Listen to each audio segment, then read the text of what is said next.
Olá, quem fala aqui é o William Barros, eu sou psicólogo clínico e venho atuando nos últimos anos em muitos casos, principalmente depressão e ansiedade. No vídeo anterior, eu comecei a falar sobre depressão e diferenciar tristeza e depressão, e nós paramos aí nesse ponto. Antes de continuar aqui e fazer essa separação entre tristeza e depressão, eu queria explicar primeiro o que é depressão. Assim como a palavra estresse foi importada da construção civil para a área da saúde, a palavra depressão foi importada da geografia. Quando eu levo grupos todos os anos a Israel, quando chegamos lá, nós nos deparamos com a maior depressão do mundo, que é o quê? A região do Mar Morto, fica a 400 metros abaixo do nível do mar. A palavra depressão, no sentido clínico, significa o afundamento da energia e do prazer.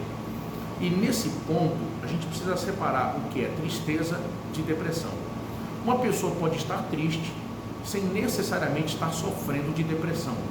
Eu mostrei para vocês no vídeo anterior que um quadro de depressão ele não se configura com menos de 2 semanas, com menos de 14 dias, por exemplo, que a pessoa está sofrendo daquele mal. A pessoa precisa estar naquele quadro durante mais tempo do que um dia, 2, uma semana, para poder se configurar um quadro de depressão.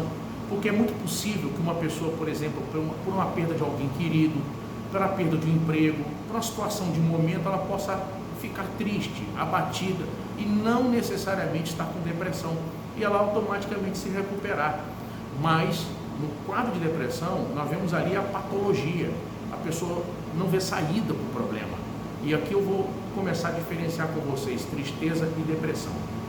Além da questão do tempo, que eu mencionei aqui agora, existem algumas diferenças. Como a depressão se marca, se configura pelo afundamento do prazer e da energia, a gente precisa entender o seguinte: uma pessoa pode estar triste e mesmo assim está trabalhando. Uma pessoa pode estar triste e mesmo assim está estudando. Uma pessoa pode estar triste e mesmo assim está produzindo. Porém, no quadro de depressão é diferente. A pessoa não consegue se concentrar, a pessoa não consegue produzir, a pessoa não consegue executar tarefas. Então a pessoa começa a ter um comprometimento, ela vai estudar, não entra na minha cabeça, não está dando para mexer com isso, e a pessoa não consegue fazer, executar tarefas, não consegue se concentrar, não consegue viver produzindo na vida do dia a dia. Então, uma pessoa pode estar triste e estar produzindo.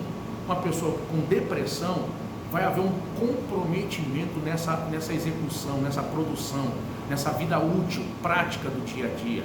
Então, tem que ter muito cuidado com isso, porque hoje é muito comum pessoas se autodiagnosticarem ou simplesmente dar o diagnóstico dos outros. Não, fulano está sofrendo de depressão. Ou então, não, fulano está triste, vai passar. E às vezes não é. Às vezes está um quadro configurado ali de depressão e a pessoa precisa de ajuda. E em muitos casos essa ajuda vai haver uma ajuda num tripé, que é o quê? Medicação, médico e psicólogo. Quem vai definir isso são os profissionais. Então, se a pessoa está sofrendo, não está conseguindo lidar, é hora de procurar ajuda. E um conselho que eu dou aqui: se você está vivendo esse momento, você precisa correr. Se você está lidando com alguém em casa nesse quadro, precisa buscar ajuda. Eu vou gravar um outro vídeo aqui e vou falar sobre os tipos mais comuns de depressão. Aguarda que vai vir um outro vídeo aí, eu vou explicar com detalhes sobre isso e vai ajudar muito você. Se você gostou, se inscreve no nosso canal, ativa o sininho, compartilha com outras pessoas, quem sabe vai ajudar muita gente a lidar com isso. Deus abençoe vocês, um ótimo dia a todos e muito obrigado.